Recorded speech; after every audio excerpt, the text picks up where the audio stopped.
जय श्री कृष्णा, राधे राधे। आज अपने सुनेंगे सोमवार व्रत कथा। सनातन धर्म में सावन के सोमवार का विशेष महत्व है। धार्मिक ग्रंथों में वर्णित है कि इस माह में शिव परिवार की विशेष रूप से पूजा अर्चना करने से भगवान भोलेनाथ की असीम कृपा प्राप्त होती है। सावन के महीने में भगवान भोलेनाथ के भक्त शिवालयों में दर्शन, पूजन, रुद्राभिषेक और जलाभिषेक करते हैं। सावन का महीना भगवान भोलेनाथ को अत्यंत प्रिय है। इस महीने के प्रत्येक सोमवार पर किए गए व्रत और पूजन से भगवान भोलेनाथ प्रसन्न होकर हमारी सारी मनोकामनाओं को पूर्ण करते हैं। सुहागिन महिलाओं को अखंड सौभाग्य की प्राप्ति होती है और वहीं कुंवारी कन्याएं सावन के महीने में सोमवार के व्रत रखती है तो उन्हें सुयोग्य वर की प्राप्ति होती है। आज 31 जुलाई 2023 को सावन का चौथा सोमवार है। इस दिन शिववास प्रातः 7:26 तक ही रहेगा। ऐसे में जो भक्त रुद्राभिषेक करना चाहते हैं वो सुबह 7:26 से पहले कर सकते हैं। उन्हें इस शुभ मुहूर्त में भगवान शिव की पूजा का विशेष लाभ प्राप्त होगा। शिवलिंग पर जल से रुद्राभिषेक करने से धन धान्य में वृद्धि होती है और दही से रुद्राभिषेक करने से हमारी मनोकामना की पूर्ति होती है। और शिवलिंग पर अगर शहद से रुद्राभिषेक किया जाए तो उत्तम संतान की प्राप्ति होती है और अगर घी से रुद्राभिषेक करते हैं तो यश, कीर्ति और मान सम्मान की प्राप्ति होती है। शिवलिंग पर गन्ने के रस से रुद्राभिषेक करने से दुश्मनों से मुक्ति मिलती है। और जो स्टडी करने वाले बच्चे शिवलिंग पर दूध और शक्कर मिलाकर अभिषेक करते हैं उनके ज्ञान में वृद्धि होती है और पढ़ाई के क्षेत्र में सफलता प्राप्त होती है। सावन का चौथा सोमवार बहुत ही शुभ संयोग में है। अगर इस दिन से आप 16 सोमवार के व्रत शुरू करना चाहते हैं तो कर सकते हैं, लेकिन आप चाहे सोमवार के व्रत करें, 16 सोमवार व्रत करें या फिर पशुपति व्रत करें, आपको व्रत कथा अवश्य सुननी चाहिए, क्योंकि व्रत कथा के बिना आपका व्रत पूरा नहीं माना जाता। बिना व्रत कथा सुने हमारा कोई भी व्रत हो, हमारी मनोकामना पूरी नहीं होती। तो चलिए सुनते हैं सोमवार व्रत कथा और उसके बाद में सुनेंगे 16 सोमवार व्रत कथा। पूरे विधि विधान से व्रत रखकर अगर आप श्रद्धा पूर्वक इन कथाओं को सुनते हैं तो आपकी मनोकामना अवश्य पूरी होती है और भगवान भोलेनाथ की असीम कृपा आप पर और आपके परिवार पर हमेशा बनी रहती है। तो इस सोमवार की संपूर्ण व्रत कथा को आप ज़्यादा से ज़्यादा अपने मित्रगणों में और रिश्तेदारों में शेयर करना, ताकि हर शिव भक्त इस कथा को सुन सके और आपको भी भगवान भोलेनाथ का भरपूर आशीर्वाद मिले। तो आइए अपने मंगल जीवन की कामना करते हुए शुरू करते हैं सोमवार व्रत कथा। बोलो भोलेनाथ की जय हो, बोलो शिव परिवार की जय हो। किसी नगर में एक धनी व्यापारी रहता था। दूर दूर तक उसका व्यापार फैला हुआ था। नगर के सभी लोग उस व्यापारी का खूब सम्मान करते थे। वह व्यापारी इतना सब कुछ होने के बाद बहुत ही दुखी रहता था, क्योंकि उसके कोई संतान नहीं थी, जिसके कारण वह हमेशा सोचता रहता था कि मेरी मृत्यु के पश्चात मेरे व्यापार का उत्तराधिकारी कौन होगा। यही चिंता उसे हमेशा सताती रहती थी। वह व्यापारी हमेशा से ही पक्का शिव भक्त था। शिव जी की पूजा पाठ और व्रत बड़े ही श्रद्धा पूर्वक किया करता था। वह रोजाना शाम के समय शिव मंदिर में जाकर शिव जी के सामने घी का दीपक जलाया करता था। ऐसा करते करते कई साल बीत गए तो उसकी भक्ति देखकर माँ पार्वती जी प्रसन्न हो गई और भगवान शिव से कहा कि आप इस व्यापारी की मनोकामना पूर्ण क्यों नहीं करते। मैं चाहती हूँ कि आप इसे संतान प्राप्ति का आशीर्वाद दें। तो भगवान शिव बोले कि इस संसार में सबको उसके कर्म के अनुसार फल की प्राप्ति होती है। जो प्राणी जैसा कर्म करता है उसे वैसा ही फल मिलता है। इस तरह शिव जी ने पार्वती जी को समझाया, लेकिन पार्वती जी तो मानने को तैयार नहीं थी। वो तो अपनी जिद पर अड़ी थी कि व्यापारी की मनोकामना आप पूर्ण करें। बार बार शिव जी से अनुरोध कर रही थी। तो माता पार्वती के आग्रह को देखकर भगवान भोलेनाथ को झुकना पड़ा। उसने व्यापारी को पुत्र प्राप्ति का वरदान दे दिया। वरदान देने के बाद में भगवान भोलेनाथ ने माँ पार्वती से कहा कि मैंने आपके आग्रह पर पुत्र प्राप्ति का वरदान तो दे दिया है, परंतु इसका यह पुत्र 16 वर्ष से अधिक समय तक जीवित नहीं रहेगा। उसी रात को भगवान शिव उस व्यापारी के सपन में आए और बोले कि मैंने तुम्हें संतान प्राप्ति का वरदान दे दिया है, लेकिन तुम्हारे पुत्र की आयु केवल 16 वर्ष होगी। यह कहकर भगवान भोलेनाथ अंतर्ध्यान हो गए। भगवान के वरदान से व्यापारी को बहुत ही खुशी हुई, लेकिन पुत्र की अल्पायु की चिंता ने उस खुशी को नष्ट कर दिया।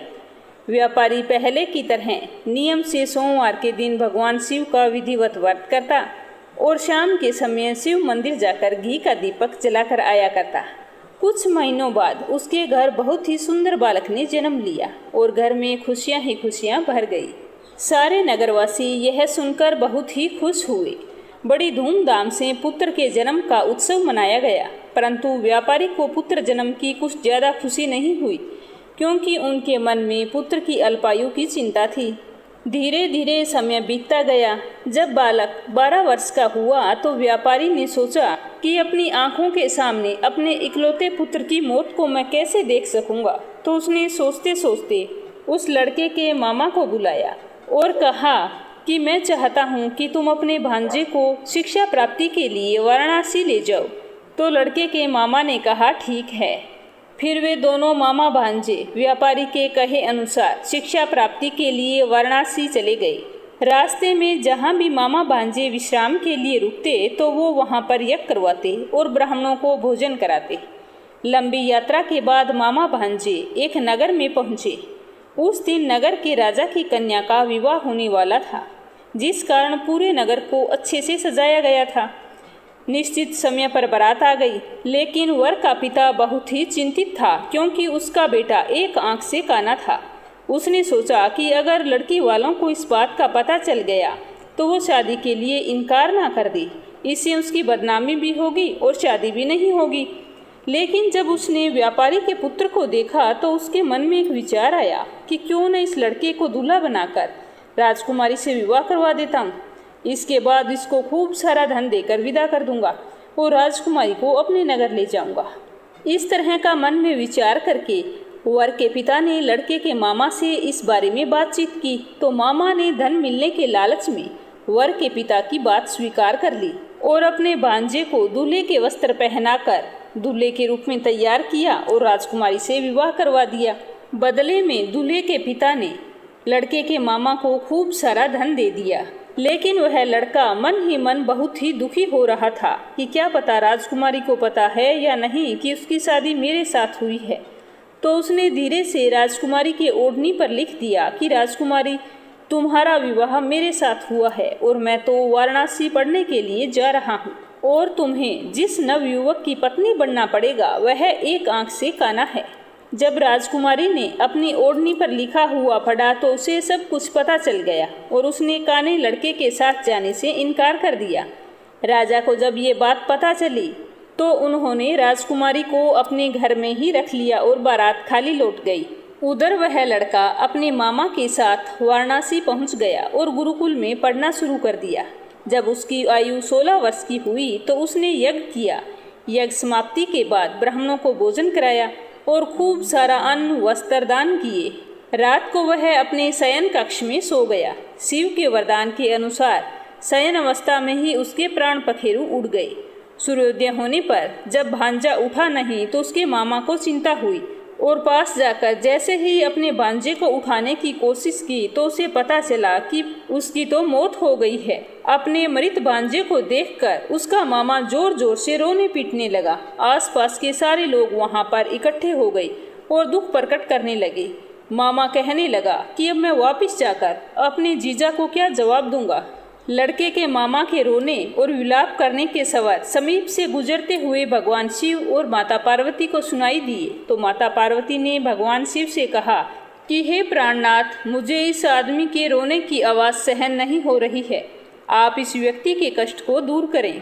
तो भगवान शिव और माता पार्वती अदृश्य रूप से समीप जाकर देखा तो भगवान भोलेनाथ माता पार्वती जी से बोले कि यह तो उसी व्यापारी का पुत्र है जिसे मैंने 16 वर्ष की आयु का वरदान दिया था। इसकी आयु पूरी हो चुकी है, अब तो इसे जाना होगा। तो माँ पार्वती जी ने फिर से अनुरोध किया कि इस बालक को जीवन दान दो। इस तरह माता पार्वती के बार बार निवेदन करने पर भगवान शिव ने उस लड़के को जीवित होने का वरदान दे दिया, जिससे कुछ ही पल में वह बालक जीवित होकर बैठ गया। अपने भांजे को जिंदा देखकर उसका मामा बहुत ही खुश हुआ। जैसे ही शिक्षा समाप्त हुई तो लड़का अपने मामा के साथ अपने नगर की ओर चल दिया। दोनों चलते चलते फिर उसी नगर में जा पहुँचे जहाँ उसका विवाह हुआ था। उस नगर में यज्ञ का आयोजन किया। समीप से गुजरते हुए नगर के राजा ने यज्ञ का आयोजन देखा और तुरंत ही उस लड़के और उस मामा को पहचान लिया।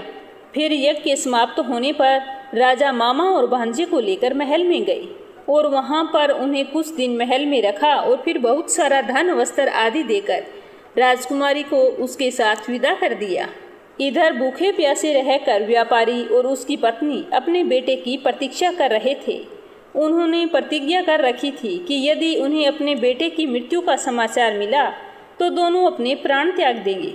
लेकिन जैसे ही उन्हें गांव वालों ने समाचार दिया कि तुम्हारा बेटा वापस आ रहा है, तो ये समाचार पाकर व्यापारी और उसकी पत्नी बहुत ही खुश हुए और दोनों पति पत्नी मित्रों के साथ नगर के द्वार पर पहुँचे। वहां जाकर जैसे ही उन्होंने देखा कि बेटे का तो विवाह हो गया है और साथ में उसकी पुत्र वधू राजकुमारी है, तो देखकर उनकी खुशी का कोई ठिकाना नहीं रहा। फिर उन्हें पूरे गाजे बाजे के साथ घर लेकर आए। उसी रात भगवान शिव ने व्यापारी के सपने में आकर कहा कि हे श्रेष्ठी, मैंने तेरे सोमवार के व्रत करने और व्रत कथा सुनने से प्रसन्न होकर तेरे पुत्र को लंबी आयु वरदान की है। यह कहकर भगवान भोलेनाथ अंतर्ध्यान हो गए। पुत्र की लंबी आयु जानकर व्यापारी बहुत ही प्रसन्न हुआ। शिव भगत होने तथा सोमवार का व्रत करने से व्यापारी की सभी मनोकामनाएं पूर्ण हुई। इसी प्रकार जो भगत सोमवार का व्रत विधि पूर्वक करता है और व्रत कथा सुनता है, उसकी सभी मनोकामनाएं पूर्ण होती है। अब सुनेंगे 16 सोमवार व्रत कथा। बोलो शिव गौरी की जय हो। एक बार की बात है कि भगवान शिव और माता पार्वती भ्रमण करते हुए मृत्यु लोक में अमरावती नगरी में आ पहुँचे। उस नगर के राजा ने भगवान शिव का एक विशाल मंदिर बनवा रखा था। शिव और पार्वती जैसे ही वहां गए तो माता पार्वती जी ने कहा कि हे नाथ, मुझे तो ये जगह बहुत ही अच्छी लग रही है। मैं ये चाहती हूँ कि हम यहाँ पर कुछ दिनों के लिए रुक जाएं। तो भगवान भोलेनाथ ने कहा ठीक है।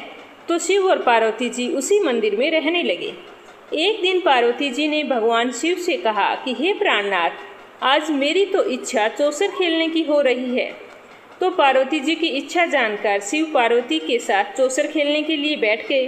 तो पार्वती जी ने कहा कि अपने चौसर तो खेलेंगे, पर अपने हार जीत का फैसला कौन करेगा। तो शिव जी सोचने लगे कि यह तो तुम सच कह रही हो, कोई बताने वाला तो यहाँ पर जरूर होना चाहिए। तभी वहाँ पर मंदिर का पुजारी आ गया। तो माता पार्वती जी ने कहा कि पुजारी जी, आप यहीं पर रुकिए, हम दोनों चौसर खेल रहे हैं। आपको ये निर्णय करना है कि हम दोनों में से जीत किसकी हुई है। तो पार्वती जी की बात सुनकर पुजारी जी ने कहा कि इसमें खेल देखने की और फैसला करने की कोई जरूरत नहीं है। ये तो तय है कि भगवान भोलेनाथ की ही जीत होगी। तो माता पार्वती जी बोली कि हे पुजारी जी, खेल होने से पहले ही आप कैसे बता सकते हैं कि मैं जीती हूँ या तुम्हारे भोलेनाथ। तो इस तरह से वार्तालाप करते हुए खेल शुरू हो गया, परंतु चौसर में शिवजी की हार हो गई और माता पार्वती जी जीत गई। तब माता पार्वती जी को बहुत ही गुस्सा आया। उन्होंने ब्राह्मण को कहा कि तुम्हें झूठ बोलने के अपराध में मैं तुम्हें श्राप देती हूँ कि तू अभी कोढ़ी हो जा। तो माता पार्वती जी के श्राप से पुजारी को उसी समय कोढ़ हो गया और वह बहुत ही दुखी हुआ, हाथ जोड़कर रोने लगा और माता पार्वती जी से माफी मांगने लगा कि हे माते, मुझे माफ कर दो, मैं अज्ञानी हूँ। लेकिन माता पार्वती जी तो बहुत ही गुस्से में थी, तो उन्होंने पुजारी जी को बिल्कुल ही दया नहीं दिखाई। भगवान भोलेनाथ ने भी कहा कि हे पार्वती, इतनी छोटी सी बात पर किसी को इतनी बड़ी सजा देना ठीक नहीं है। इस समय तुम गुस्से में हो, पर माता पार्वती पर इस बात का कोई भी असर नहीं हुआ। भगवान शिव और माता पार्वती जी उस मंदिर से कैलाश पर्वत पर चले गए। पार्वती जी के श्राप के कारण पुजारी कोढ़ी से बहुत ही दुखी रहने लगा। नगर के सारे स्त्री पुरुष उस पुजारी की परछाई से भी दूर रहने लगे। कुछ लोगों ने यह बात जाकर राजा को बता दी कि मंदिर के पुजारी को तो कोढ़ हो गया है। तो राजा ने गांव वालों की बात सुनकर सोचा कि शायद पुजारी ने कोई पाप किया होगा, तभी उसे कोढ़ हुआ है। तो ऐसे पापी का मंदिर में क्या काम। तो राजा ने पुजारी को मंदिर से निकलवा दिया और उस मंदिर का नया पुजारी बना दिया। कोढ़ी पुजारी मंदिर के बाहर बैठकर भिक्षा मांगने लगा। ऐसा करते करते कई महीनों बीत गए। एक दिन स्वर्गलोक की कुछ अप्सराएं उस मंदिर में पधारी तो पुजारी की ये हालत देखकर उन्होंने पुजारी से पूछा कि पुजारी जी, आपकी ये हालत कैसे हो गई? पिछली बार जब हम आई थी तब तो आप भले चंगे थे।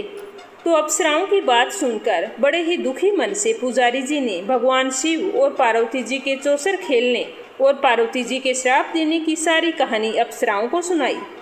तब अप्सराओं ने पुजारी की बात सुनकर बहुत ही दुख प्रकट किया और पुजारी जी से कहा कि तुम्हें ज़्यादा दुखी होने की कोई ज़रूरत नहीं है।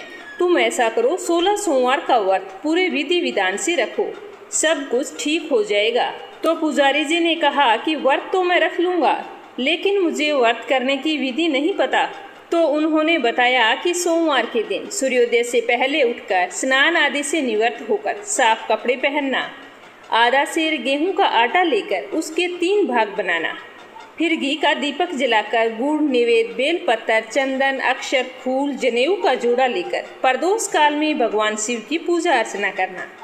पूजा के बाद जो गेहूं के आटे से तुमने रोटी का चूरमा बनाया है उसके 3 भाग कर लेना। उसमें से 1 भाग भगवान शिव को अर्पण करना, 1 खुद ग्रहण करना और 1 भाग को मंदिर में उपस्थित वहां लोगों को भगवान का प्रसाद मानकर बांट देना।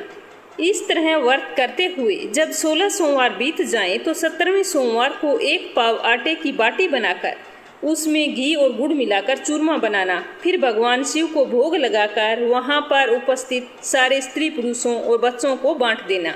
इस तरह पूरी श्रद्धा से 16 सोमवार के व्रत करने और व्रत कथा सुनने से भगवान शिव तुम्हारे कोढ़ को नष्ट करके तुम्हारी सारी मनोकामनाएं पूरी कर देंगे। इतना कहकर अप्सराएं स्वर्ग लोक को चली गई। तो पुजारी जी 16 सोमवार के व्रत के बारे में जानकर बहुत ही खुश हुआ और जैसा अप्सराओं ने बताया था उनके कहे अनुसार 16 सोमवार का व्रत शुरू कर दिया और पूरे विधि पूर्वक 16 सोमवार के व्रत पूरे किए और 17वें सोमवार को उद्यापन कर दिया। तो भगवान शिव की कृपा से पुजारी का कोढ़ दूर हो गया। राजा ने उसे फिर से मंदिर का पुजारी बना दिया। वह मंदिर में भगवान शिव की पूजा करता और आनंद से अपना जीवन व्यतीत करता। कुछ समय बाद भगवान भोलेनाथ और माता पार्वती जी घूमते घूमते उसी मंदिर में आ पहुँचे। तो पुजारी को स्वस्थ देखकर माता पार्वती को बहुत ही आश्चर्य हुआ और उन्होंने पुजारी से पूछा कि तुम्हारे रोग मुक्त होने का क्या कारण है। तो पुजारी ने उन्हें 16 सोमवार व्रत की सारी कथा सुनाई। तो पार्वती जी व्रत की बात सुनकर बहुत ही खुश हुई और पुजारी से कहा कि आप मुझे इस व्रत की विधि बताओ। पुजारी जी से व्रत की सारी विधि जानकर माता पार्वती जी ने 16 सोमवार व्रत शुरू किए। पार्वती जी उन दिनों अपने पुत्र कार्तिकेय के नाराज होकर दूर चले जाने से बहुत ही चिंतित रहती थी। वे कार्तिकेय को लौटा लाने के लिए बहुत उपाय कर चुकी थी, लेकिन उनका पुत्र लौटकर वापस नहीं आया। तो 16 सोमवार का व्रत करते हुए पार्वती जी ने भगवान शिव से कार्तिकेय के लौटने की मनोकामना की। तो व्रत का समापन होने पर तीसरे दिन कार्तिकेय वापस लौट आया। कार्तिकेय ने वापस आकर माता पार्वती जी से माफ़ी मांगी कि हे माता, मुझे माफ़ कर दो, मैं तुमसे नाराज होकर दूर चला गया, पर आप मुझे बताओ कि आपने ऐसा क्या किया जिससे मेरा सारा क्रोध नष्ट हो गया और मैं वापस लौट आया। तब पार्वती जी ने कार्तिकेय को 16 सोमवार व्रत की कथा कह सुनाई। तो कार्तिकेय 16 सोमवार व्रत के बारे में जानकर बहुत ही खुश हुआ, क्योंकि कार्तिकेय अपने एक ब्राह्मण मित्र ब्रह्मादत्त के प्रदेश चले जाने से बहुत ही दुखी रहता था। उसको वापस लौटाने के लिए कार्तिकेय ने भी 16 सोमवार व्रत का पूरी श्रद्धा से पालन किया। व्रत के समापन के कुछ दिनों बाद ही उनका मित्र लौट आया। तो ब्राह्मण ने कार्तिकेय से पूछा कि हे प्रिय मित्र, तुमने ऐसा कौन सा उपाय किया जिससे प्रदेश में मेरे विचार एकदम से बदल गए और मैं तुम्हारा स्मरण करते हुए वापस लौट आया। तो कार्तिकेय ने अपने मित्र को 16 सोमवार के व्रत की विधि और कथा कह सुनाई। तो ब्राह्मण ब्रह्मादत्त बहुत ही खुश हुआ, उसने भी व्रत शुरू कर दिए। 16 सोमवार का व्रत समापन करने के बाद में ब्रह्मादत्त विदेश यात्रा पर निकला। वहाँ नगर के राजा हर्षवर्धन की बेटी राजकुमारी गुंजन का स्वयंवर हो रहा था। तो वहाँ के राजा ने प्रतिज्ञा की थी कि हथनी यह माला जिसके गले में डालेगी वह अपनी पुत्री का विवाह उसी से करेगा। जब इस बात का पता ब्रह्मदत्त को चला तो वह भी जिज्ञासावश वहां पर चला गया। वहां पर कई राज्यों के राजकुमार आए हुए बैठे थे। तभी एक सजी धजी हथनी सूंड में जयमाला लिए हुए वहां पर आई। हथनी ने घूमते घूमते वह माला ब्राह्मण के गले में डाल दी। तो राजा ने अपने वचन अनुसार अपनी बेटी का विवाह ब्राह्मण ब्रह्मदत्त के साथ कर दिया। तो ब्राह्मण और उसकी पत्नी दोनों खुशी खुशी रहने लगे। एक दिन ब्राह्मण की पत्नी ने पूछा कि हे प्राणनाथ, आपने ऐसा कौन सा शुभ कार्य किया था जो उस दिन हथनी ने सारे राजकुमारों को छोड़कर आपके गले में जयमाला डाल दी। तो ब्राह्मण पुत्र ने अपनी पत्नी के मुंह से यह बात सुनकर कहा कि यह सब तो 16 सोमवार व्रत का फल है। तो ब्राह्मण की पत्नी ने कहा कि मुझे इस व्रत की सारी विधि बताओ और व्रत कथा भी सुनाओ। तो राजकुमारी ने अपने पति से 16 सोमवार व्रत की विधि जानकर पुत्र की इच्छा से 16 सोमवार व्रत किया।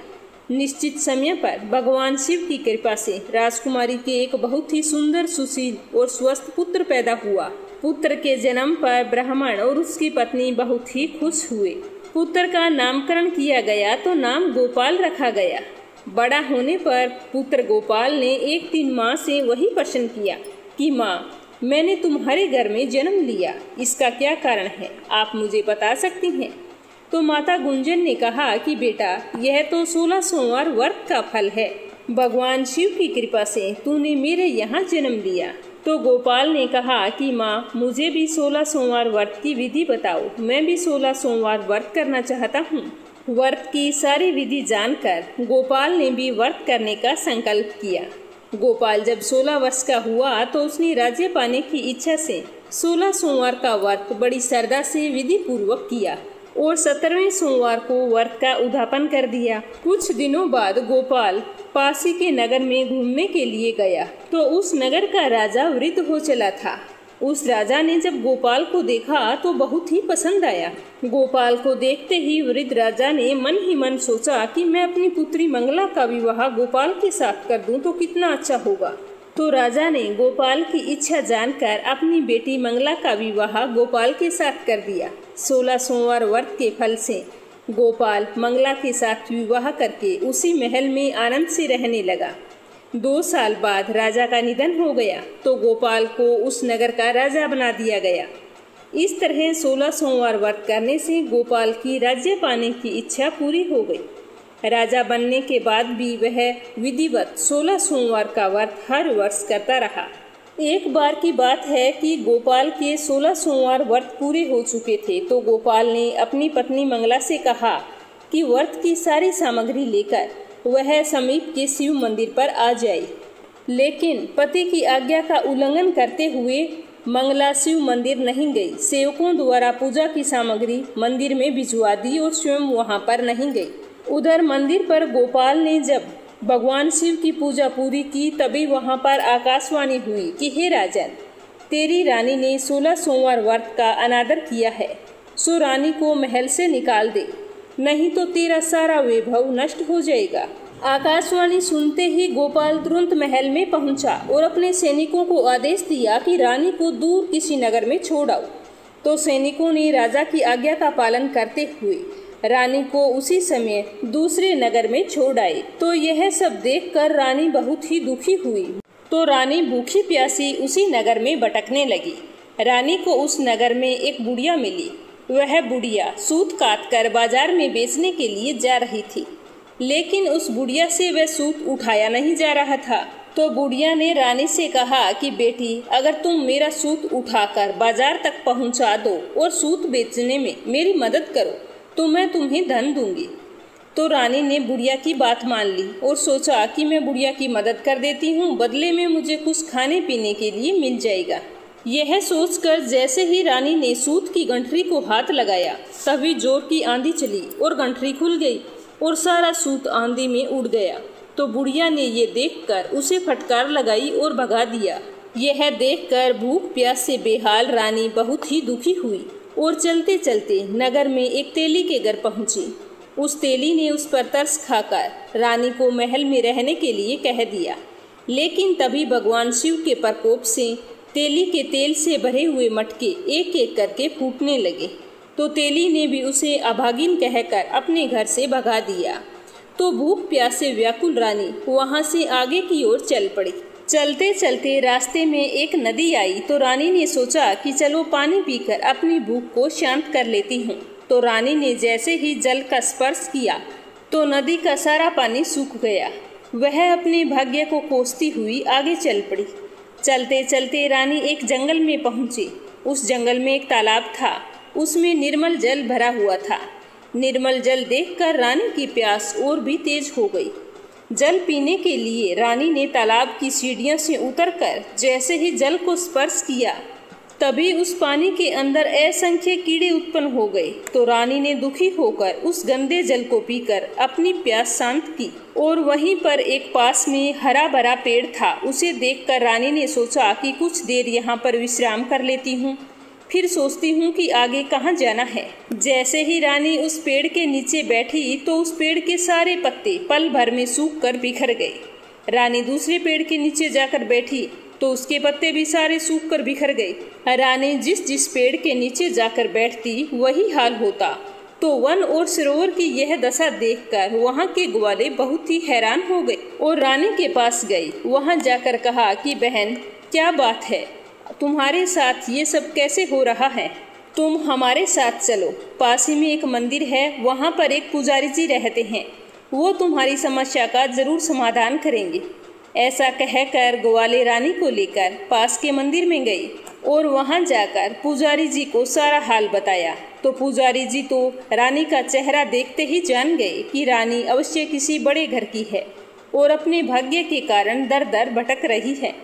तो पुजारी ने कहा कि पुत्री, तुम्हें चिंता करने की कोई बात नहीं, तुम इस मंदिर में रह सकती हो और भगवान भोलेनाथ की पूजा करो, कुछ ही दिनों में सब कुछ ठीक हो जाएगा।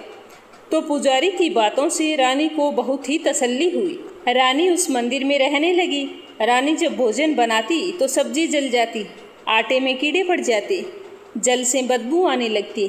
पुजारी भी रानी के दुर्भाग्य से बहुत ही चिंतित हुए और बोले कि हे पुत्री, अवश्य ही तुझसे कोई अनुचित काम हुआ है जिसके कारण सारे देवता तुमसे नाराज हैं और उनकी नाराजगी की वजह से ही तुम्हारी यह दशा हुई है। तो पुजारी जी की बात सुनकर रानी ने अपने पति के आदेश पर मंदिर में ना जाकर शिव की पूजा में ना शामिल होने की सारी बात बताई। तो रानी की सारी बात सुनकर पुजारी जी ने कहा कि बेटी, तुम्हें चिंता करने की कोई जरूरत नहीं है। कल सोमवार है और कल से तुम 16 सोमवार के व्रत करना शुरू कर दो। भगवान शिव तुम्हारी सारी गलतियों को क्षमा कर देंगे। पुजारी जी की बात मानकर रानी ने दूसरे दिन से ही 16 सोमवार के व्रत शुरू कर दिए। रानी सोमवार का व्रत करके भगवान शिव की विधिवत पूजा अर्चना करती और व्रत कथा सुनती। जब रानी ने 17वें सोमवार को विधि पूर्वक व्रत का समापन किया तो उधर उसके पति के मन में रानी की याद आई। राजा ने तुरंत अपने सैनिकों को रानी को ढूंढ कर लाने के लिए भेजा। तो राजा के सैनिक ढूंढते ढूंढते उसी मंदिर पर जा पहुँचे और वहां जाकर रानी को प्रणाम किया और कहा कि राजा ने आपको बुलाया है। तो रानी ने सैनिकों की बात सुनकर लौटने के लिए मना कर दिया। तो सैनिक निराश होकर वापस लौट आए और राजमहल आकर राजा को सारी बात बताई। तो राजा उसी समय स्वयं उसी मंदिर में पुजारी जी के पास पहुँचे और पुजारी जी को प्रणाम करके रानी को महल से निकाल देने वाली सारी बात पुजारी जी को बताकर उनसे क्षमा मांगी। तो पुजारी ने राजा की सारी बात सुनकर कहा कि इसमें तुम्हारी कोई गलती नहीं है, यह सब भगवान शिव के प्रकोप के कारण हुआ है। और फिर पुजारी ने रानी को बुलाकर कहा कि पुत्री, भगवान भोलेनाथ ने तुम्हारी सारी गलतियां माफ कर दी हैं। अब भगवान भोलेनाथ भी यही चाहते हैं कि तुम दोनों साथ रहो, इसमें तुम दोनों की कोई गलती नहीं है। बेटा, तूने भगवान भोलेनाथ का निरादर किया था, उसी वजह से तुम्हें इतने दुख झेलने पड़े। अब तुम सारा गुस्सा छोड़कर राजा के साथ चली जाओ। इतना कहकर पुजारी ने रानी को मंदिर से विदा कर दिया। राजा के साथ रानी महल में पहुंची तो महल में बहुत ही खुशियां मनाई गई। पूरे नगर को सजाया गया। राजा ने ब्राह्मणों को अन्न, वस्त्र और धन का दान दिया। नगर में जितने भी गरीब लोग थे सभी को कपड़ा और जरूरतमंद चीजों का दान किया। इस तरह रानी 16 सोमवार का व्रत करते हुए महल में आनंद पूर्वक रहने लगी। भगवान भोलेनाथ की कृपा से उनका जीवन सुख सौभाग्य से भर गया। 16 सोमवार का व्रत करने और कथा सुनने से मनुष्य की सभी मनोकामनाएं पूरी होती है और जीवन में किसी तरह की कमी नहीं रहती। सारे स्त्री पुरुष आनंद पूर्वक जीवन यापन करते हुए मोक्ष को प्राप्त करते हैं। तो चलिए अब सुनते हैं गणेश जी की कहानी, जो हर व्रत कथा के बाद में अवश्य सुननी चाहिए। बोलो गणेश गजानन की जय हो। एक गांव था जिसमें एक सेठ जी अपने परिवार के साथ रहा करते थे। सेठ जी का बहुत ही बड़ा कारोबार था। सेठ जी गणेश जी की पूजा में पूरा ही विश्वास रखते थे। बड़ी श्रद्धा भाव से गणेश जी की पूजा किया करते थे, जिसके कारण सेठ जी के घर में अन्न धन की कोई भी कमी नहीं थी। वो सदैव भरे रहते थे। उनके जीवन में कभी भी किसी प्रकार की कोई कठिनाई नहीं आई। नित्य प्रतिदिन नियम अनुसार वो रोजाना नदी पर स्नान करने जाते और आकर गणेश जी की पूजा करते, फिर उन्हें भोग लगाते, उसके बाद में ही स्वयं भोजन करते। लेकिन यह बात सेठानी को बिल्कुल भी अच्छी नहीं लगती। वो धार्मिक नहीं थी और ना ही ईश्वर में विश्वास रखती थी। एक बार सेठानी ने सोचा कि यह इतना गणेश जी को मानते हैं, गणेश जी की पूजा करने से क्या होता है, मैं तो मानती नहीं हूँ। आज देखती हूँ कि वो गणेश जी की पूजा कैसे करते हैं।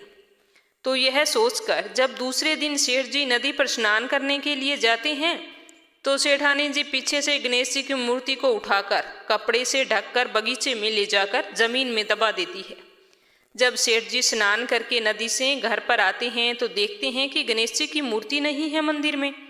तो वो सेठानी से पूछते हैं कि गणेश जी की मूर्ति मंदिर में नहीं है, कहाँ गई? तो सेठानी बोलती है कि मुझे मालूम नहीं। सेठ जी ने घर में इधर उधर सारे मूर्ति को बहुत ढूंढा, लेकिन मूर्ति तो नहीं मिली, तो मूर्ति को भोग नहीं लगा पाए। इसीलिए सेठ जी ने खुद भी अन्न जल का त्याग कर दिया और गणेश जी से प्रार्थना करने लगे कि हे प्रभु, मुझसे कौन सी गलती हो गई जो आप मुझसे नाराज होकर मुझे छोड़कर ही चले गए।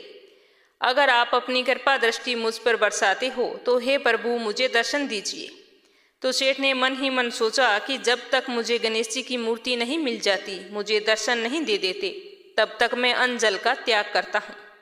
तो उस दिन पूरा दिन ऐसे ही निकल गया।